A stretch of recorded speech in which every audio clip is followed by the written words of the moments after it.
Ao vivo. Pronto, estamos ao vivo aí. Sem querer, eu encerrei tudo, né? Mas já retomamos aqui e já vou passar para o irmão Ranieri dar continuidade. Pode continuar, amigo. Boa noite a todos. Obrigado aí, Maciel, mais um convite. Tivemos um problema técnico. A gente estava já dando início ao vídeo e aí deu uma pane aí. Só que a gente conseguiu voltar e quem não puder acompanhar ao vivo, vai assistir gravado quando a gente compartilhar. Esse tema é um grande desafio, né? Porque ele trata sobre esse conceito, né, tão importante, escatológico, se pela escatologia, pela perspectiva escatológica, se pode ser, né, pessimista, otimista, ou como alguns dizem, realista. Se uma coisa exclui a outra, né? Então, assim, temos um problema a ser resolvido, que é exatamente esse problema central sobre se a escatologia ela interfere, né? De que modo ela interfere, né? Quando ela se relaciona com esse sentimento de otimismo ou de pessimismo. Então, a gente vai tentar destrinchar esse assunto, não dando tempo hoje, pela limitação do vídeo, também para não cansar vocês, a gente pode continuar numa segunda parte. Mas, logo de início, eu preciso rever alguns termos, por exemplo, o pós-milenismo, para quem conhece, já facilita, mas para quem não conhece, aí a gente tem uma oportunidade de apresentar essa cosmovisão escatológica para que as pessoas pesquisem e procurem saber mais do que se trata, né? E assim, só para facilitar esse entendimento inicial, o que é que eu posso falar, né? Existe aquela antiga analogia que serve para muitas ilustrações, que é a analogia do copo, né, com água, meio cheio e meio vazio, né? Todo mundo conhece, acho que muita gente conhece essa analogia do copo meio cheio, meio vazio, e eu acredito que essa figura do copo meio cheio, meio vazio, ela reflete, de certa forma, as linhas escatológicas, porque todas as linhas escatológicas, elas têm vários pontos em comum. Um ponto em comum é que todos têm fé no próprio Senhor Jesus Cristo, em sua volta, né? E todos aqueles eventos escatológicos que são bem propagados. Exemplo, juízo final, como existe esse conceito já amplamente difundido, né? Então, assim, alguns conceitos, para não se alongar, um dos conceitos que a gente pode refletir, né, basicamente com a perspectiva da volta de Cristo, porque a volta de Cristo, esse evento da volta de Cristo, faz parte de todas as linhas escatológicas, né? Basicamente, nós temos 3 grandes linhas escatológicas ou 4 linhas escatológicas. No caso, o pré-milenismo histórico, o dispensacionalismo, né, o amilenismo e o pós-milenismo. Então, mesmo que você não conheça essas visões, certamente qualquer perspectiva escatológica que você começar a entender, você vai estar se aproximando de uma dessas linhas. E essas linhas escatológicas, elas têm algo em comum, que é a esperança. Todas elas possuem a mesma perspectiva de esperança, a esperança da volta do Senhor. Isso aí é unanimidade, certo? Outra coisa seria o fator otimismo, no sentido, todas as linhas escatológicas, de certa forma, elas são otimistas. Em que sentido? No sentido de que Cristo retorna, ele como Senhor da história, ele faz o fechamento da história. Isso aqui já vai começar a diferenciar linhas escatológicas, como se dá o período anterior ao fechamento da história, como se dá o período posterior ao fechamento da história, para onde iremos. Isso aí são elementos para ser estudado em outro momento. Mas, basicamente, o otimismo, que é o nosso ponto central, ou o pessimismo, o otimismo ele é um lugar, ele tem um lugar comum em todas as linhas escatológicas. Como assim?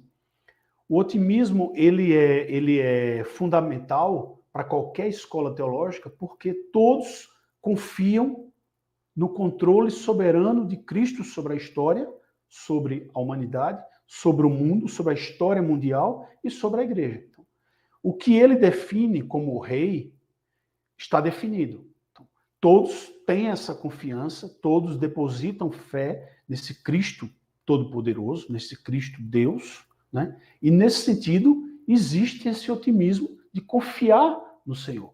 Mas o problema é exatamente o que se questiona desse período anterior à sua volta, é como estará a situação da história, como estará a situação do planeta, como estará a situação da história humana antes do retorno de Cristo. Então, esse é o ponto central. E aí, muitas linhas escatológicas começam a se dividir.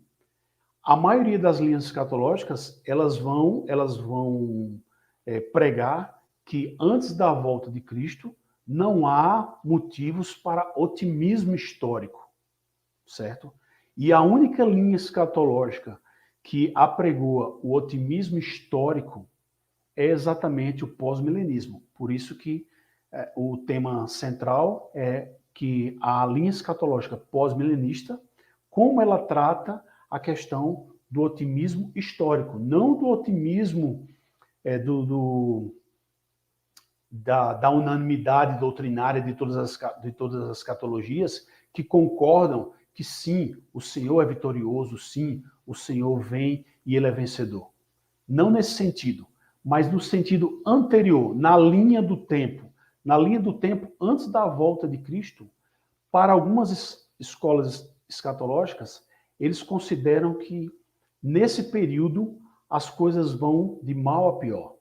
E isso é muito propagado, nem sempre foi uma doutrina com tanta aceitação, mas tem toda uma história da doutrina que vai demonstrar que ela tem um período de ascensão e tem um período de que a maioria das pessoas, né, por ouvirem tanto, de certa forma, ouvirem alguns aspectos escatológicos que levam a um pessimismo histórico, isso vem através de, exemplificando, através de livros, através de filmes, através de pregações, através de estudos, através do imaginário, através do senso comum. Hoje, século XXI, a gente pode dizer que o senso comum, o imaginário escatológico das pessoas, que até pessoas que não estudam escatologia, o imaginário hoje está muito voltado para essa escatologia mais pessimista na história, né? Mas nem sempre foi assim. Tanto que o pós-milenismo já foi considerado doutrina comum da igreja no final do século XIX. Inclusive, o século XIX é marcante por ser considerado o século das missões, um século de sucesso missionário, um século de sucesso missionário transcultural. Então, assim, há períodos, a gente não pode olhar para a doutrina cristã, para nenhuma doutrina cristã, apenas por uma janela temporal curta. Nós temos que olhar pela janela maior. Tanto que é considerado quase uma unanimidade nos estudos escatológicos nos seminários, que o pré-milenismo, ele embrionário, ele é bem característico dos primeiros séculos da igreja. Então, assim, alguém pode dizer, então o pré-milenismo ele é melhor porque ele é mais antigo. Não é bem assim. Aí, no caso, seria outro assunto para a gente fazer as comparações das escolas escatológicas. Mas é importante distinguir e também é importante reconhecer que todos esses sistemas, eles são sistemas aceitáveis porque eles são sistemas consistentes e de certa forma, coerentes. Existe toda uma estrutura doutrinária para formar uma cosmovisão dispensacionalista, pré-milenista. Existe toda uma cosmovisão, todo um edifício teológico para se formar uma doutrina amilenista ou pós-milenista. Então, os sistemas são aceitáveis, só que a gente pode pensar assim, mas espera aí, a gente precisa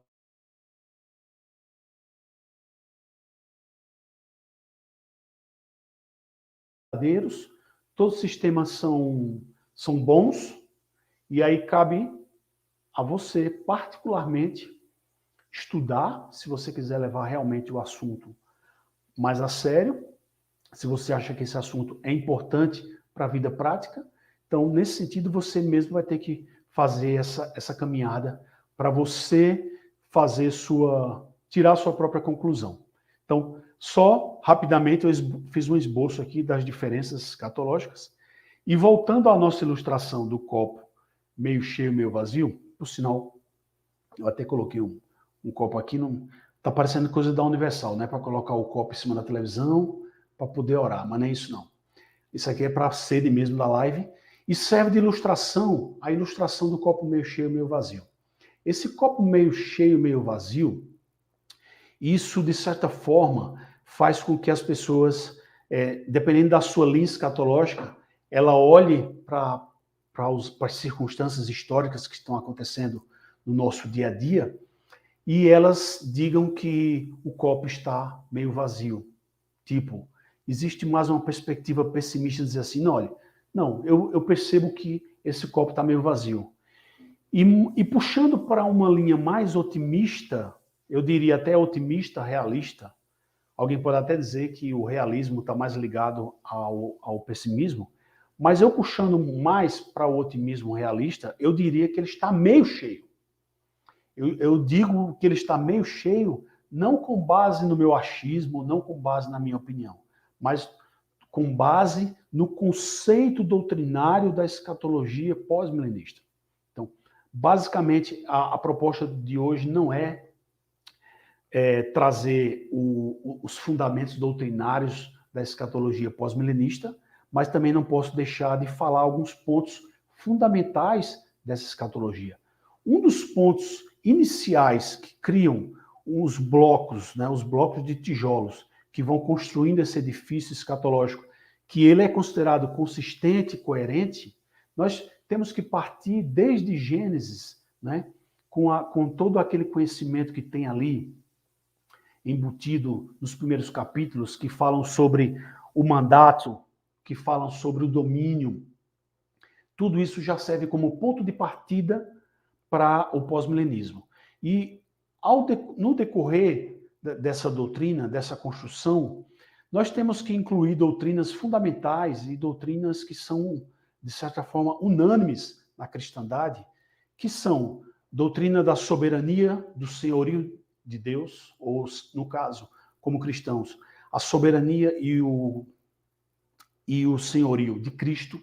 Então, se você somar esse mandato de domínio e você soma à soberania e ao conhecimento e ao poder e ao senhorio de Cristo, se você soma isso ao poder do evangelho que foi dado pelo próprio Cristo para que esse evangelho fosse entregue às nações, e aí nós entramos na grande comissão, que é outro tema caríssimo para a cristandade e um tema caríssimo para a escatologia pós-milenista.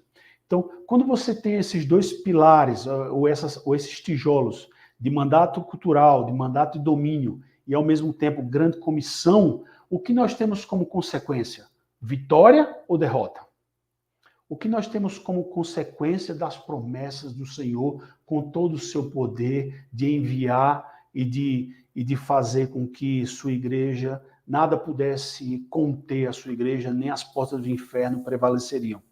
Nós temos como resultado o triunfo da igreja e a vitória do reino. O triunfo da igreja e a vitória do reino faz parte de todas as escatologias, só que vai depender do momento que se aplica essa vitória, esse triunfo, né? Para o amilenista, essa vitória e esse triunfo, ele acontece de forma gradual, mas aí próximo da volta do Senhor existe todo um afastamento, né, dessa expansão do evangelho, e o que se vislumbra no horizonte futuro, por isso que nós estamos falando de escatologia, é vislumbrar o horizonte futuro, se vislumbra que existe um afastamento, uma apostasia, uma decadência, e aí vem o fim. Essa é mais ou menos a linha amilenista, certo? Alguém pode até discordar de algum ponto, que eu não fui exaustivo, tudo bem. E quando a gente fala sobre pré-milenismo dispensacionalista, aí o mapa conceitual da escatologia já começa a complicar mais um pouco, porque eles vão colocar o arrebatamento antes, né? Ou antes, ou no meio. E aí, olha, o dispensacionalismo é bastante complexo, porque ele vai ter várias linhas, ele vai ter várias sublinhas dentro da escatologia dispensacionalista. Tá? Eu estou citando um exemplo, por exemplo, o arrebatamento. O arrebatamento, alguns acreditam que acontece antes da volta, antes daquela volta definitiva de juízo do Senhor, e que a igreja é arrebatada. Essa é a linha dispensacionalista, né? E que de certa forma é o que acontece mais no senso comum, é esse entendimento dessa escatologia.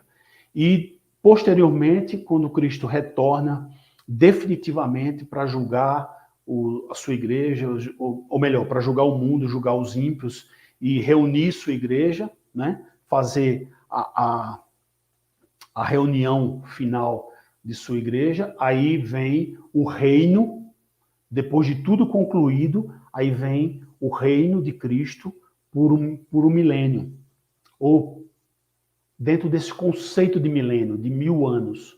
Então, mais ou menos isso, é um pouco complexo mesmo falar em dispensacionalismo, e ainda mais assim, de memória, mas basicamente é isso, para quem entende, sabe que existe todo um mapa conceitual, cheio de etapas, cheio de dispensações, e os acontecimentos e os eventos acontecem várias coisas antes da volta do Senhor, e basicamente antes da volta do Senhor também há um período de decadência, de imoralidade, de derrotas, de pessimismo, né? Então por aí vai.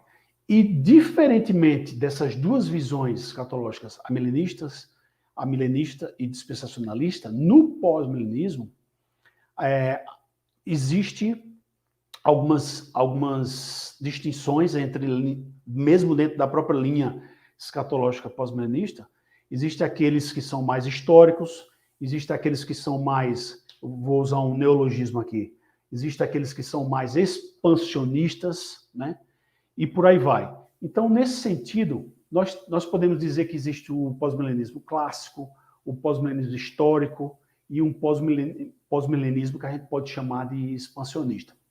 Então, nesse sentido, a gente diferencia-se porque na linha histórica, antes do retorno de Cristo, a perspectiva é que haja um otimismo na história, um otimismo, um olhar para que, um período anterior à volta de Cristo, haja um crescimento e uma expansão do Evangelho e da Igreja e seus benefícios. E não aquelas outras visões mais pessimistas na história. Eu não sei se ficou claro, mas estou tentando me esforçar e estou até falando um pouco mais rápido.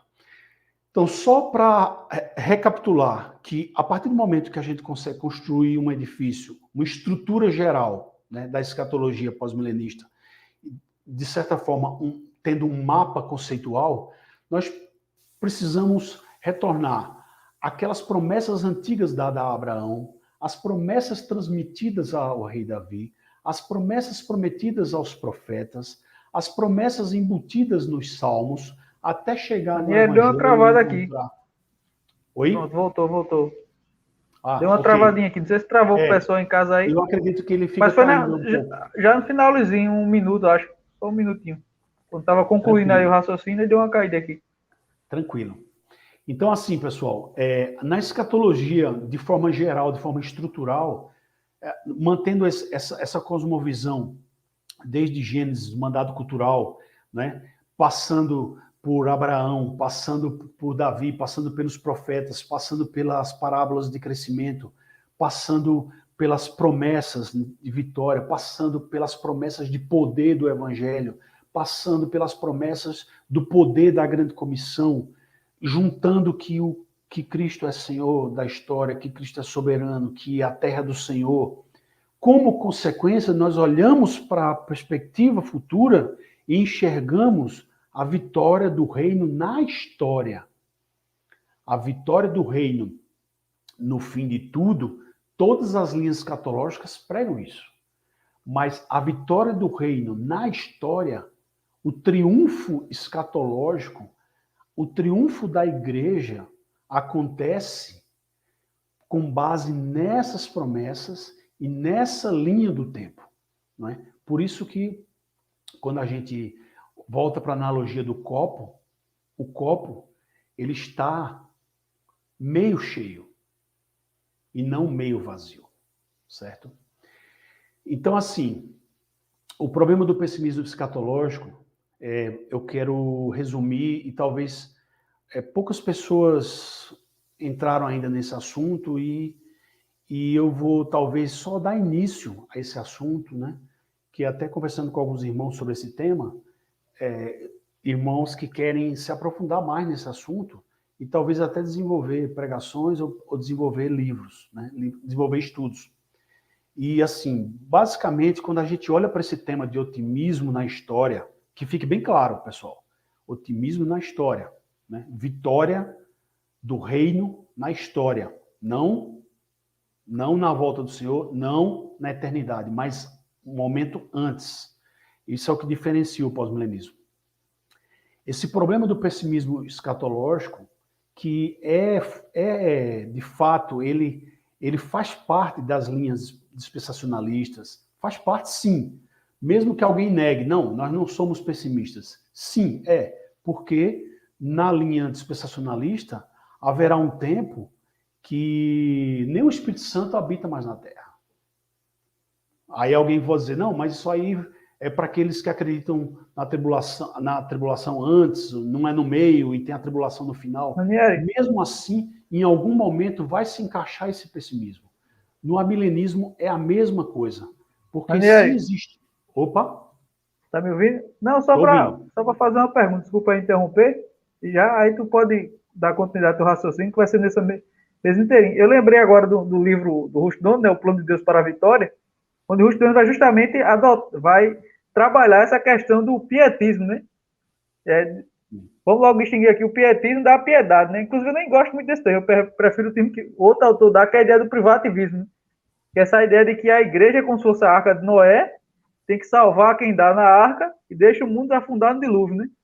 Então, na tua opinião, você acha que E aí você tem todo o resto da live para desenvolver isso, né? Você acha que esse pessimismo escatológico afetou, como o Rustano acreditava, que o abandono cultural que a gente vai ter nessa transição do século XIX para o século XX, uma série de percepções equivocadas sobre a política, sobre a interação do evangelho com a cultura.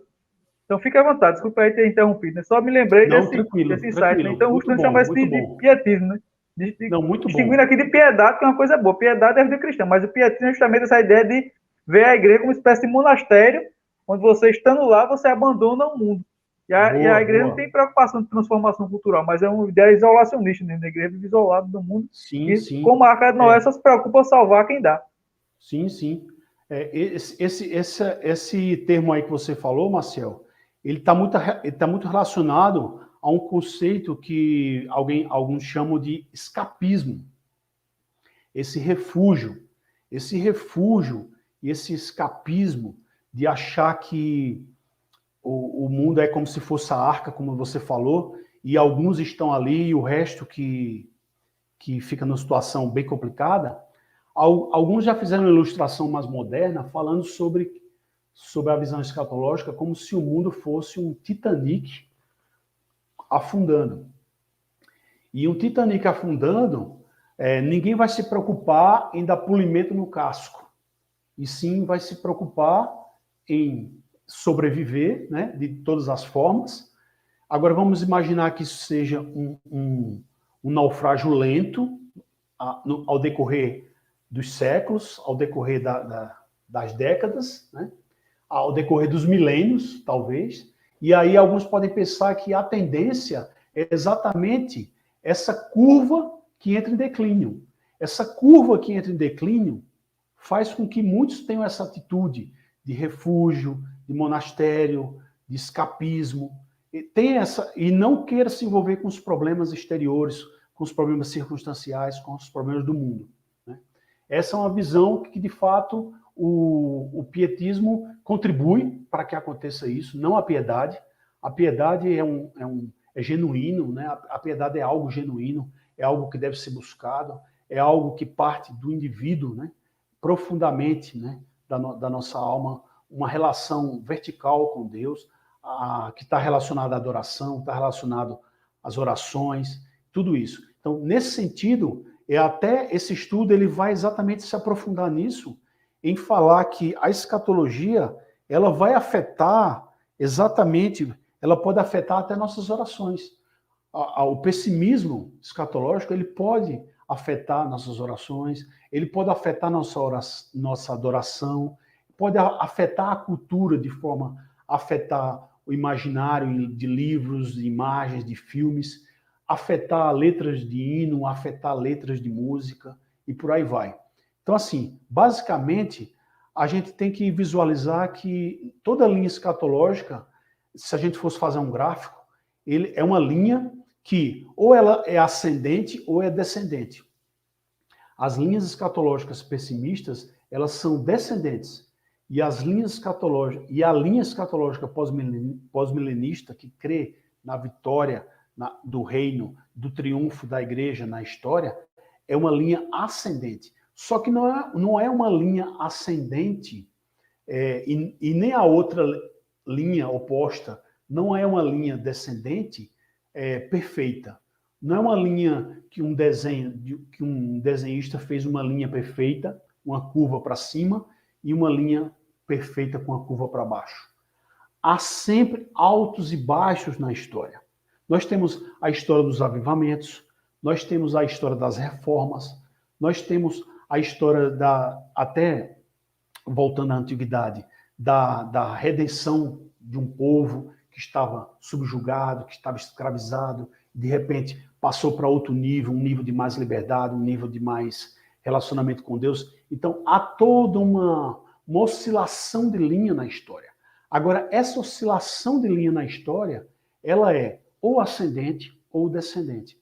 A linha pós-milenista, ela é ascendente. Então, por isso que, por causa dessa afirmação, por causa dessa esperança escatológica de que haverá uma expansão e um crescimento da igreja do evangelho e seus benefícios distribuídos à sociedade, nesse sentido, é uma linha ascendente. Então, que isso fique claro. Eu não sei se eu consegui transmitir, mas assim, vamos adiante. A escatologia, ela vai tratar sobre esperança e sobre otimismo. Isso a gente já viu. E as influências que o dispensacionalismo, por exemplo, que é uma linha pessimista. O dispensacionalismo, que eu até comecei a tentar explicar um pouco sobre a complexidade do dispensacionalismo, ele hoje, século XXI e grande parte do século XX, ele foi predominante, ele é predominante, e alguém pode questionar, se ele é predominante, então, será que ele não é verdadeiro? Aí cabe a você estudar e julgar. Mas assim, o dispensacionalismo, ele é complexo, ele tem mapas conceituais, e ele vem há décadas influenciando, impregnando a imaginação e o pensamento e os estudos, vem influenciando os seminários, as músicas, os filmes, e como resultado dessa linha em descendência, uma linha que decai, como resultado disso, por definição, nós temos ali, na linha temporal, o pessimismo. E esse pessimismo, que é exatamente o tema oposto que nós estamos querendo buscar a resposta, se nós devemos ser otimistas ou não, esse pessimismo, ele vai gerar, basicamente, vários efeitos ruins na história da igreja. Ele vai gerar, em alguns momentos, por exemplo, momentos de guerras, Primeira Guerra Mundial, Segunda Guerra Mundial, para você ver, quando a gente está falando em cristianismo, nós temos uma linha do tempo gigante. Então, nós podemos como que viajar no tempo. Então, imagine o período que antecedeu a Primeira Guerra Mundial, ou o período que antecedeu após a Primeira Guerra, ou antes da Segunda Guerra, ou após a Segunda Guerra, a Guerra Fria e outros elementos, outras circunstâncias da história, que, dependendo da sua cosmovisão escatológica, você vai, de certa forma, ser uma esponja e absorver algo característico daquela escola. Então, se eu olho para o futuro e vejo algo de tribulação, algo sombrio, algo que só vai piorar, algo que vai de mal a pior, e que isso vai se transformar em algo muito pior do que hoje, muito pior do que antes, isso gera, de fato, o pessimismo. O pessimismo pode gerar ansiedade, desespero, e muitas pessoas, ao invés de estarem olhando para esse edifício teológico, a partir do mandato de domínio, a partir do poder do evangelho, a partir do senhorio de Cristo, a partir das afirmações e das promessas, que a terra é do Senhor, que a grande comissão foi ordenada pelo Senhor, que a sua igreja vai se expandir, ao invés de olhar para isso, muitas vezes as pessoas estão olhando para onde? Para as notícias de jornais. A expectativa acaba caindo nas notícias de jornais e você fica como que buscando as notícias de jornais para conectar os pontos do seu entendimento e da sua interpretação. E aí, muitas vezes, cai em fantasia. Por que cai em fantasia e podemos afirmar isso?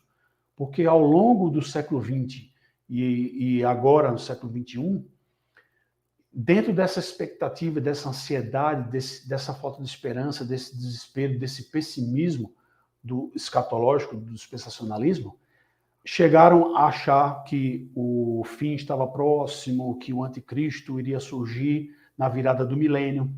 Quando aconteceu o ataque das Torres Gêmeas em 2001 nos Estados Unidos, muito se falou em escatologia naquele momento, muito se falou em escatologia na Guerra Fria, que o anticristo seria da Rússia, ou que o anticristo seria da China, e por aí vai.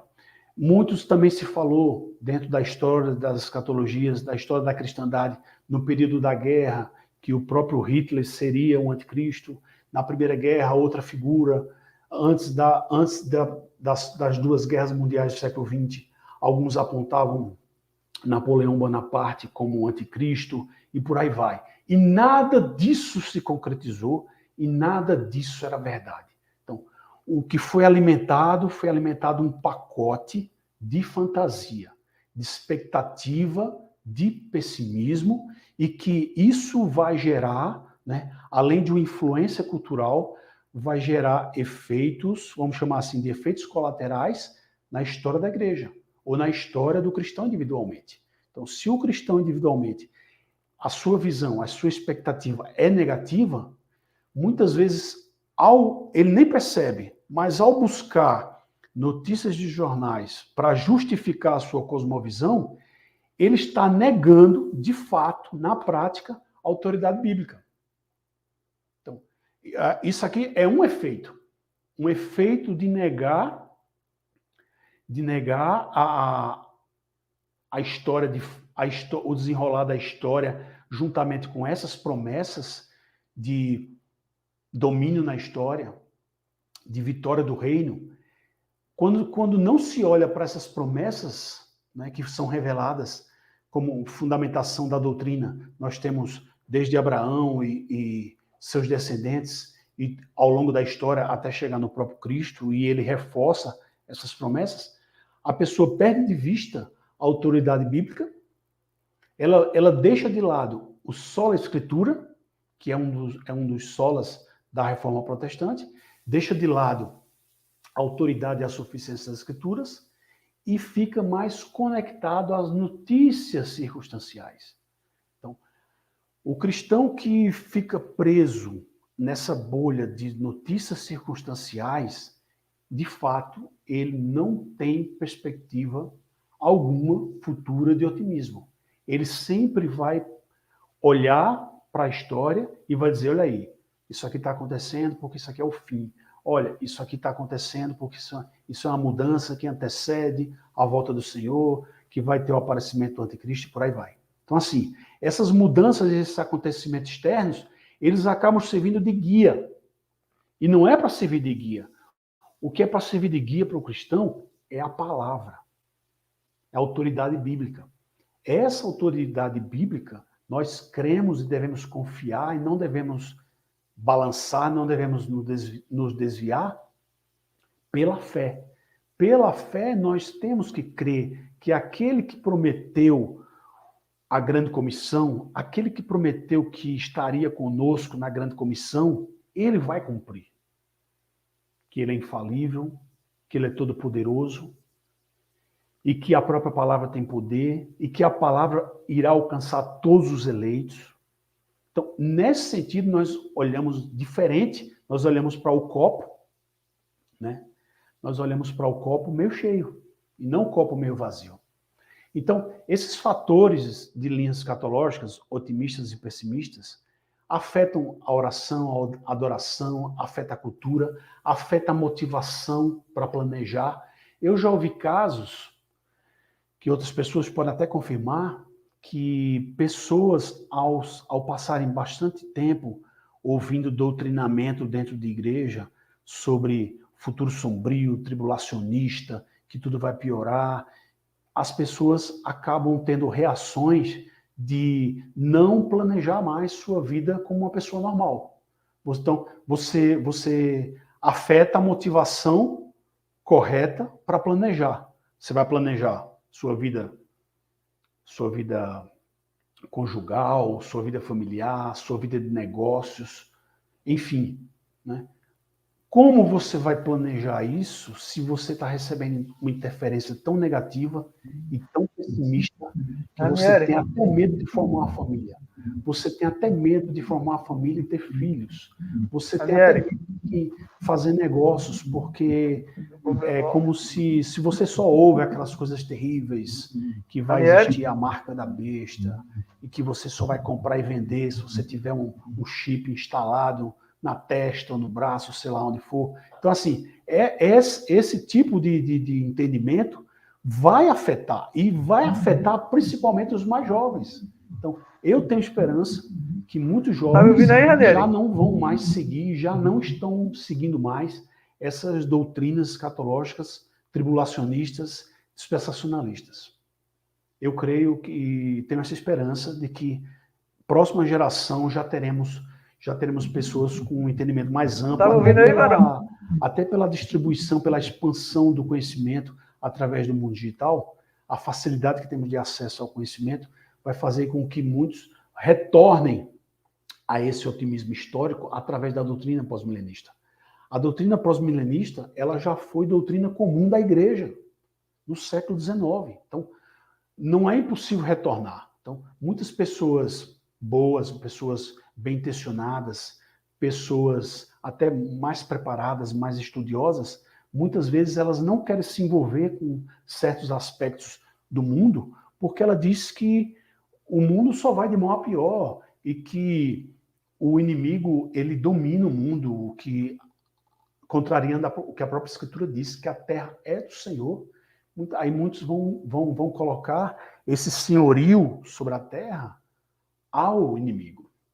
Então, por essa perspectiva de entregar, né, aquilo que é de Deus, aquilo que Deus deu na sua criação ao seu povo, muitas vezes essa capitulação, essa rendição faz com que muitas pessoas não queiram se envolver na política, por exemplo. Então, e quando você retira as pessoas bem-intencionadas, pessoas boas, pessoas qualificadas da política, por exemplo, você está abrindo espaço para quem? Você está abrindo espaço para as piores pessoas. Então, por isso que muitas vezes os piores conseguem chegar em estágios maiores na sociedade, porque os bons não foram, os melhores não foram, os mais qualificados não foram. Aqueles que estão mais centrados na palavra, aqueles que estão mais... Tá me ouvindo aí, Varão? Seguindo os princípios bíblicos, muitas vezes não querem ir, porque eles vão dizer, não, eu não quero me envolver com as coisas do mundo. Isso tudo por causa de visão escatológica. Para você ver, quando a gente fala escatologia, parece uma coisa distante. Só que não é tão distante, faz parte do nosso dia a dia. Mesmo que você não admita, mesmo que você não queira, mesmo que você negue, isso vai fazer parte. Então, muita gente olha o mundo como um navio afundando. Então, se o navio está afundando, para que polir o casco? Então, isso é um argumento que se levanta contra a perspectiva otimista na história, no caso, o pós-milenismo. Então, nós temos que entender o seguinte, aqui querendo fazer não querendo cometer injustiça contra outras linhas escatológicas possuem coisas boas. Por exemplo, um aspecto positivo de quem fica naquela ansiedade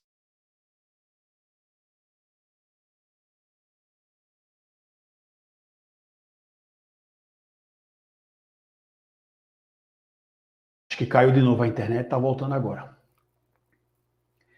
Então, um dos aspectos positivos para fazer justiça a outras linhas escatológicas, um aspecto positivo de quem tem essa vigilância de aguardar a iminência, né, da volta do Senhor Jesus Cristo. Né?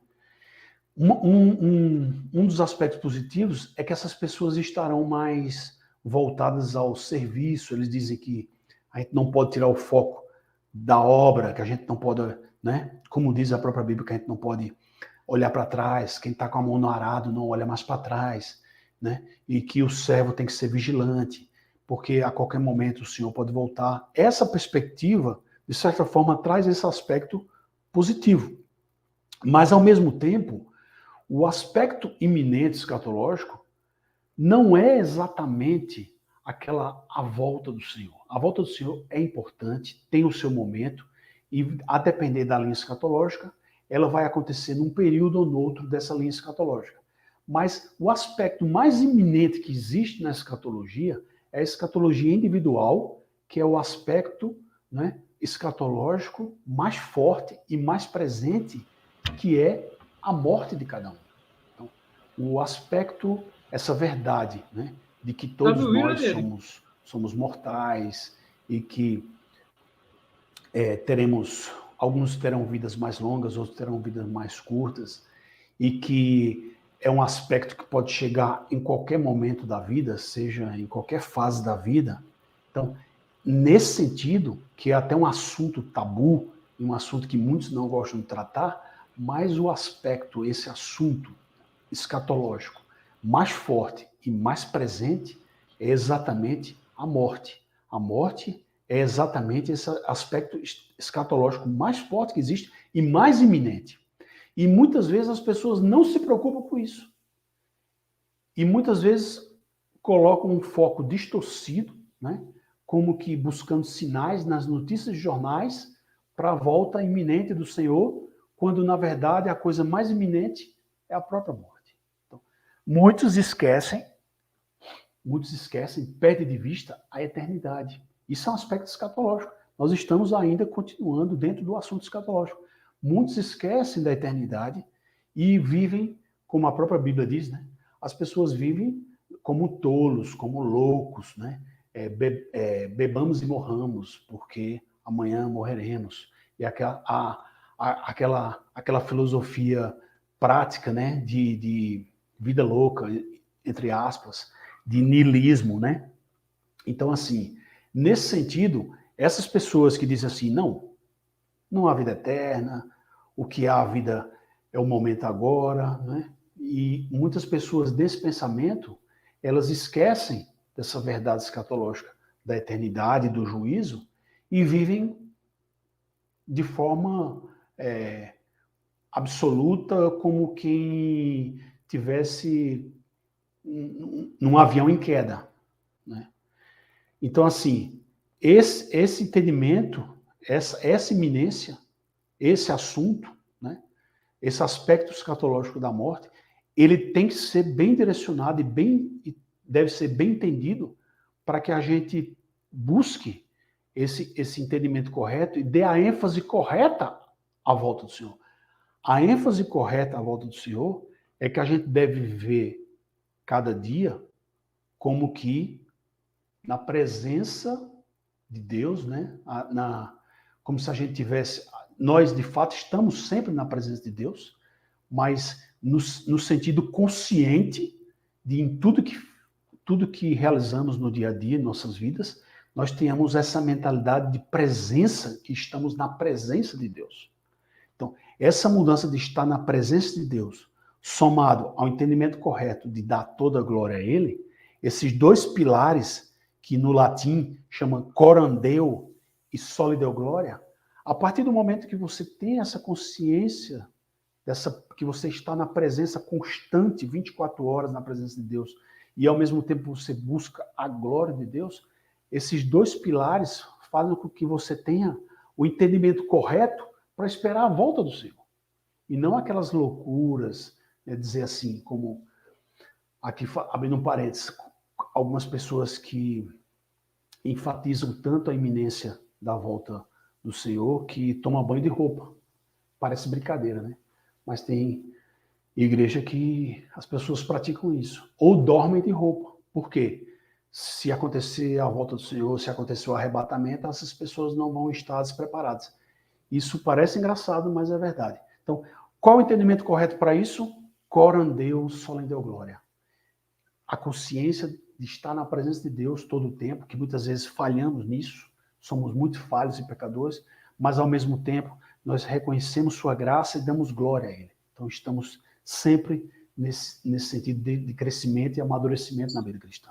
Então a escatologia, quando a gente fala assim, a escatologia pessimista, a escatologia otimista ou pessimista, nós temos que traçar esses assuntos para que a gente perceba qual a relação, né, dessa perspectiva pessimista ou dessa perspectiva otimista ou pessimista, no sentido de que cada assunto deve ser tratado por sua própria cosmovisão. Então, se eu tenho uma escatologia pessimista e ao mesmo tempo eu espero a volta iminente do Senhor, vai fazer com que eu tenha uma tendência de ter mais pavor, de ter mais medo, embora exista uma distinção entre temor ao Senhor e aquele pavor, aquela ansiedade. Não é bem isso.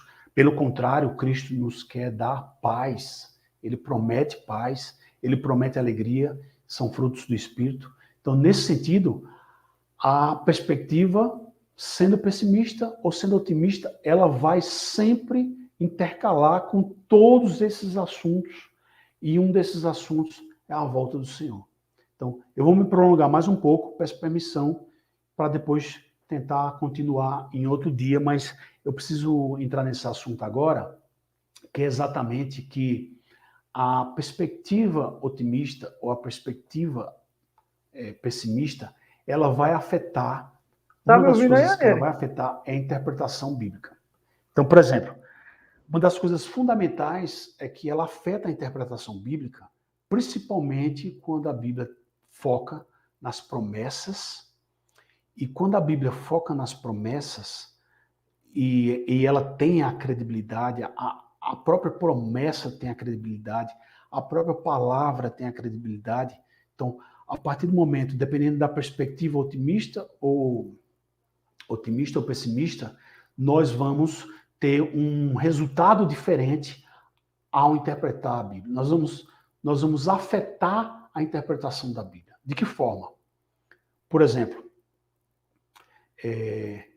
muitas pessoas que desenvolvem, que vivem essas teorias que eu chamo aqui com um certo respeito de fantasiosas, né? Essas teorias fantasiosas de figuras apocalípticas literais, nesse sentido, muitas vezes faz com que as pessoas que entram em contato com essas pessoas que creem, elas vão acabar sendo motivos de zombaria. Né? Muitas pessoas vão, por exemplo, dizer assim, fulano, cuidado ao dirigir um carro, porque o carro pode ficar desgovernado, você pode ser arrebatado. Quer dizer, algo que parte da cosmovisão do outro acaba virando uma zombaria contra a própria Escritura. E Deus é zeloso por sua palavra. Né? Isso vai afetando as Escrituras. Outra coisa que afeta, que a gente pode resumir, e a gente é mais familiarizado com esses termos, são solas das Escrituras. ou melhor, os solas da reforma, os 5 solas. No caso, para quem não está familiarizado, os solas são termos em latim que quer dizer somente. Então, por exemplo, somente as Escrituras, somente a fé, somente a graça, somente Cristo, somente a glória de Deus. Nesse sentido, cada sola é afetado. Aqui eu trago essa contribuição para encerrar o estudo hoje dos solas. Eu quero encerrar e, se Deus permitir, continuar esse estudo para que a gente também percorra uma parte pelas bases, pelos fundamentos, para não deixar passar em branco isso, apesar de termos feito isso em vídeos anteriores.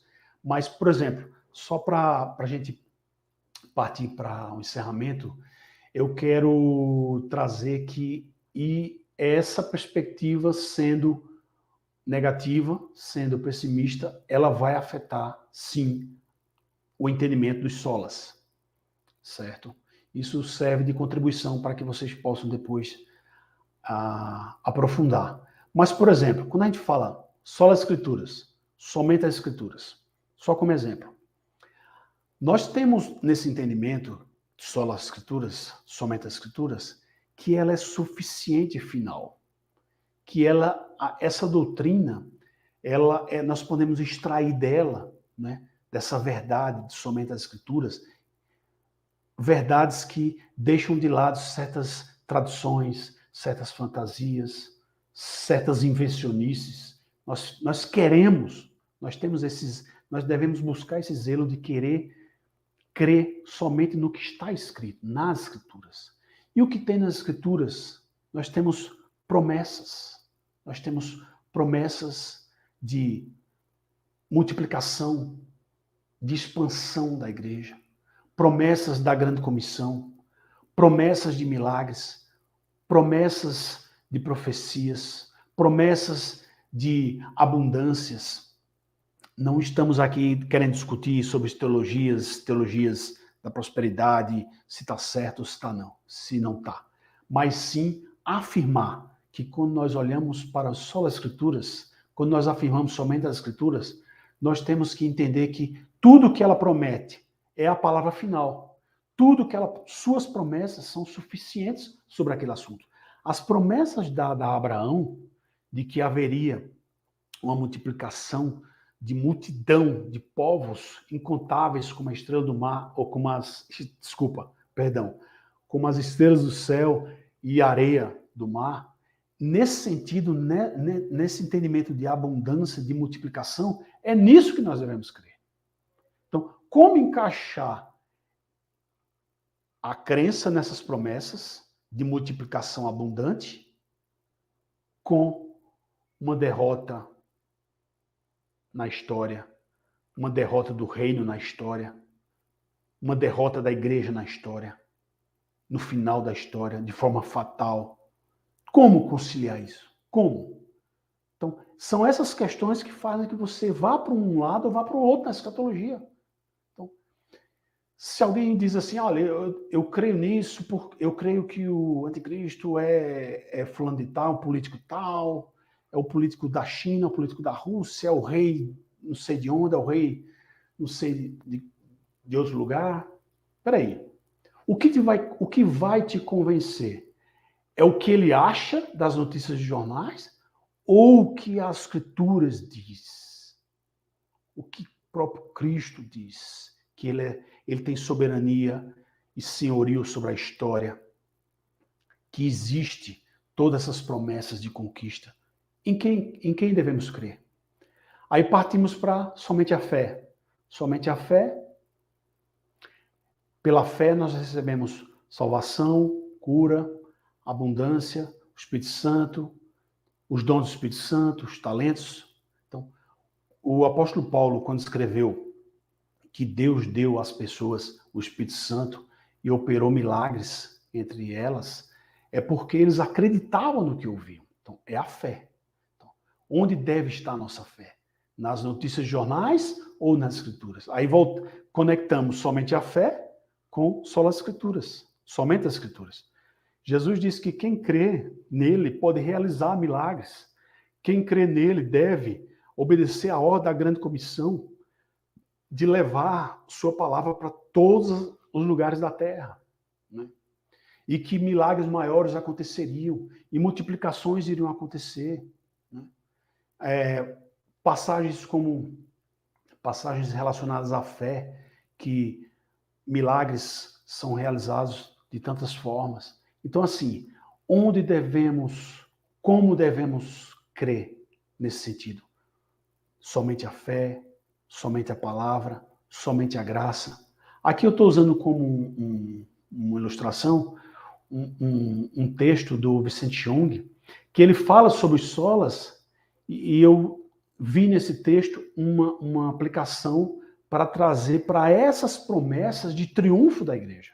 Porque o triunfo da igreja e a vitória do reino deve estar necessariamente relacionado à expansão de todas as coisas, de todas as bênçãos, de todas as promessas do Senhor. Então, quando a gente fala em graça, a graça ela é prometida e ela é dada, né, como um grande poder. Está lá em Atos capítulo 4, Coríntios capítulo 1. A graça é dada como um grande poder. E esse poder da graça faz com que a sua igreja não tenha temor a nada, que a sua igreja não fique somente em quatro paredes, que ela avance, que ela envie missionários e tudo mais. Isso não significa que tudo vai ser um mar de rosa, tudo vai ser maravilhoso, que tudo vai dar certo. Por quê? A partir do momento que a igreja avança, ela entra em confronto com o mundo. E esse confronto vai gerar vários efeitos colaterais. Mas o resultado, o lado vitorioso, é o lado do Senhor. É o lado das promessas do Senhor. Então, nós precisamos acreditar nessa graça. Nós precisamos acreditar nesse poder. E é esse poder que vai fazer com que a gente olhe para o futuro e enxergue pela fé vitória do reino. E não olhar para as notícias de jornais, não olhar para as circunstâncias. A igreja, ela tem uma janela histórica tão larga que ela não se importa com os problemas circunstanciais de forma como muita gente se importa e vive em grande ansiedade, doente, estressada, trazendo várias doenças por causa dessa ansiedade. Pelo contrário, a cristandade venceu o maior império pagão de todos os tempos, o Império Romano.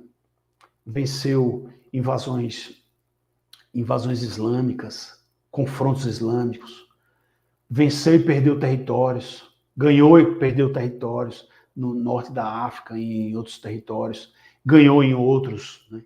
Então, assim, ao longo da história, pelo comunismo antigo do século XX, hoje já é um comunismo camuflado, camaleônico, mas naquele momento a igreja permaneceu firme.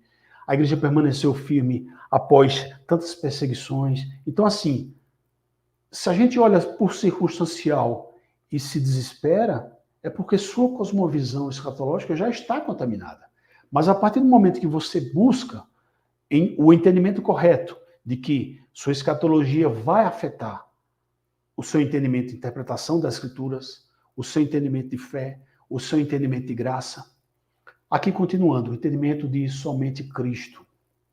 O entendimento de somente Cristo, a pessoa do próprio Cristo, a pessoa que consumou e reforçou e transmitiu todas essas bênçãos e promessas, essas promessas que, para que sua igreja se expanda, para que sua igreja leve cura às enfermidades, para que a igreja possa transmitir sua palavra de forma fidedigna, que a igreja possa trazer à sociedade, não somente aquela arca, mas trazer ao mundo luz, trazer ao mundo o sal, trazer ao mundo milagres, trazer ao mundo o conhecimento do poder do seu nome, né?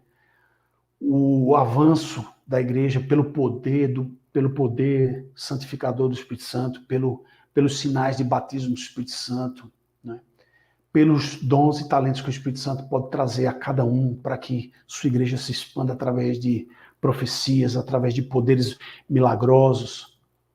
Então, assim, esse é o somente Cristo que nós devemos crer. E não olhar para aquele Cristo de Mateus 28 e enxergar nele ali uma promessa qualquer, uma promessa de expansão, uma promessa que sua igreja estaria em todas as nações, então viria o fim.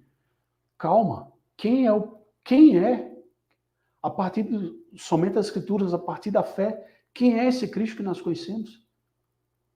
É esse Cristo completo, pleno, que nós devemos conhecer e buscar, e não um Cristo adaptado a certas tradições. E por fim, a glória é somente a Deus. Na expansão do Evangelho e todos os seus benefícios ao longo da história, quando olharmos para o futuro, nós devemos enxergar que a glória será muito maior a Deus com sua igreja triunfante e vitoriosa, o seu reino vitorioso e triunfante na história, antes da sua volta. Aí alguém pode dizer, não, mas isso é com base em quê? Nós não estamos trabalhando nas bases. Podemos trabalhar numa continuação desses estudos. Mas só para que vocês entendam que quando a gente fala Escritura, fé, graça, o Senhor Jesus, a glória de Deus, nós temos que conectar esses pontos e trazer para a cosmovisão escatológica. Então, eu acredito que a contribuição desse estudo é exatamente trazer o entendimento dos solas, não o entendimento mofado, não o entendimento tradicionalista de que muita coisa já foi distorcida a partir do momento que a pessoa diz que crê nas Escrituras, mas não crê em milagres. É descartado automaticamente isso. Mas quando a gente olha para a Escritura, olha para o poder de Deus, olha para somente a glória de Deus, a gente pode dizer assim, somente a Escritura. A gente não pode simplesmente dizer assim, somente a Escritura, e rejeitar o que a Escritura diz. Eu não posso dizer somente a Escritura e rejeitar que a igreja será vitoriosa, que o reino será vitorioso, que haverá o triunfo da igreja. Eu não posso olhar para as Escrituras e negar isso. Eu não posso dizer somente a fé e rejeitar as promessas da fé. Aquelas promessas que foram dadas a Abraão, de multiplicação do povo de Deus, a ponto de serem incontáveis como a areia do mar e como as estrelas do céu. Essas promessas a gente não pode perder de vista. A gente não pode simplesmente dizer assim, a graça e rejeitar o poder dessa graça. Né? Dizer somente Cristo e rejeitar o que Cristo ordenou. Cristo ordenou exatamente que a igreja avance, que a igreja vá. Então, nesse sentido, como resultado único de todo esse pacote dos solas é a glória de Deus. A glória de Deus é o objetivo maior. Nunca podemos perder de vista isso. Então, se você acredita nos solas e acredita na sua tradição e sua tradição vai ferir esse sola, então seja honesto e fique só com a tradição. Aí você faz o sola tradição, solo credo, solo incredulidade, mas a partir do momento que você afirma sola escrituras, nós devemos encontrar nas escrituras e não nas notícias de jornais, não naquela ansiedade, né, que afeta tantas coisas, afeta evangelismo, afeta nossas vidas. Nós temos que buscar o poder do evangelho que está prometido na grande comissão, nas promessas a Abraão, nas promessas a Davi, nas promessas aos profetas, nas promessas colocadas nos salmos. E tudo isso ainda teremos oportunidade de ver, se Deus quiser. A minha contribuição de hoje, pessoal, foi exatamente linkar os solas com a cosmovisão escatológica. Eu espero ter cumprido essa tarefa. Tá me ouvindo aí, Ranieri?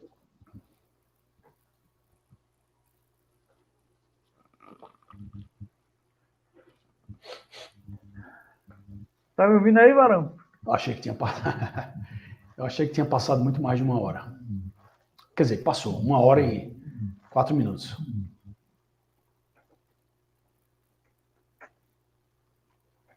Maciel? Maciel foi arrebatado.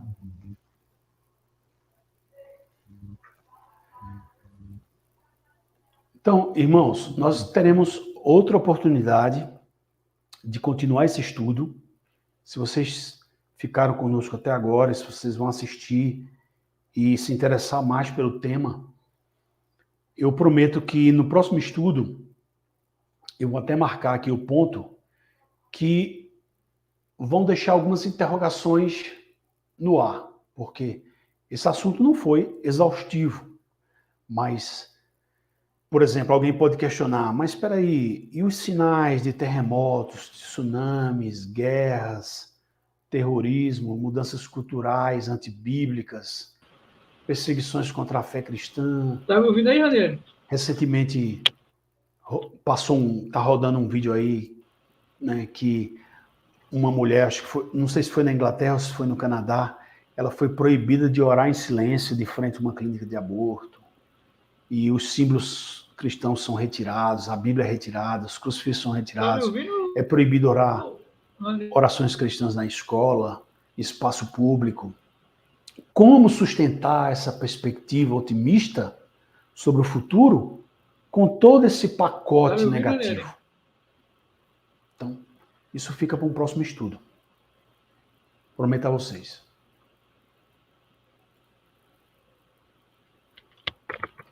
Maciel?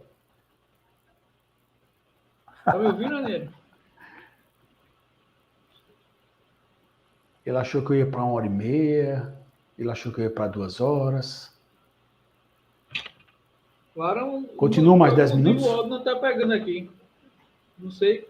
Tô tentando falar aqui com o senhor, mas não tá pegando. Nem pelo Eu celular. vou até nem pelo repetir o que eu estava falando agora, que muitos podem questionar o seguinte: ah, você está falando aí que a igreja na história ela vai ter vitória e que ela vai ter triunfo. Ah, o Marcelo está me ligando aqui. Peraí.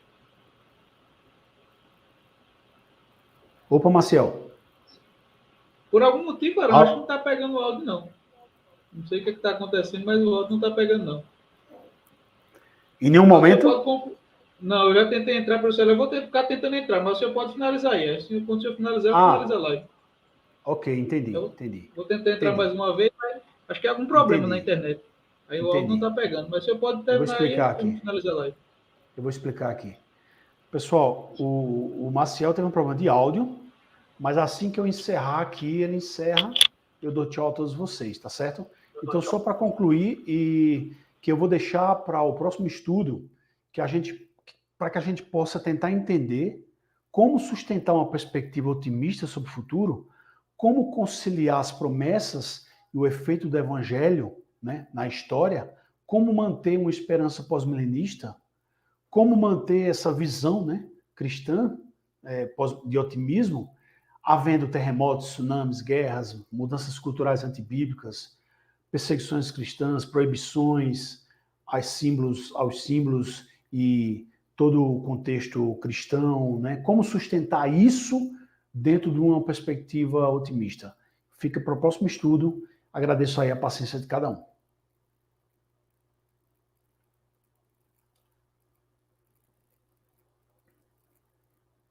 Pode encerrar aí, Marcel. Grande abraço aí, pessoal.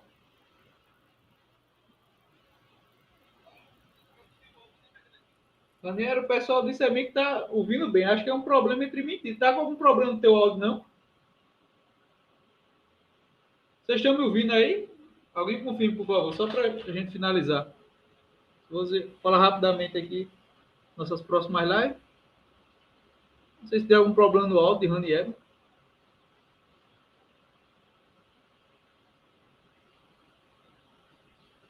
Eu acredito ser algo na internet mesmo, né? Pronto, tranquilo, irmão. Então eu só vou concluir mesmo. Eu tô com essa câmera ruim porque eu tô pelo computador, né? Eu achei que fosse algum problema. Deve ter sido alguma coisa. Só para falar para os irmãos, né, das nossas próximas lives, né? Semana que vem, a gente vai estar com o irmão Edu. A gente vai abordar críticas ao pressuposicionalismo. Então, na próxima semana, próxima segunda, no mesmo horário, a gente vai estar aqui abordando essa temática. E no sábado, eu pretendo fazer um vídeo, lançar para vocês naquele mesmo formato, né, de apologética no cotidiano, respondendo críticas ao Sola Escritura. É um canal, acho que do missionário Daniel, alguma coisa assim o nome do rapaz, que ele fez um vídeo destruindo o Sola Escritura, né? Aí eu pretendo nesse vídeo fazer a destruição da argumentação dele. Então vai ser a destruição da destruição do Sola Escritura, né? Eu estava até brincando com a minha esposa que esse seria o título, né? Então, no sábado, eu acredito que vai mais ou menos ao meio-dia, o vídeo deve estar saindo sobre essa questão do Sola Escritura, né?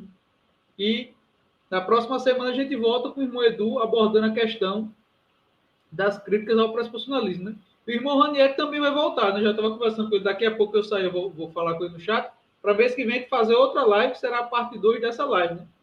Então, no mais, eu só quero agradecer a todos os irmãos que estão aqui presentes, né? Se alguém, porventura, não é inscrito no canal, eu peço que se inscreva.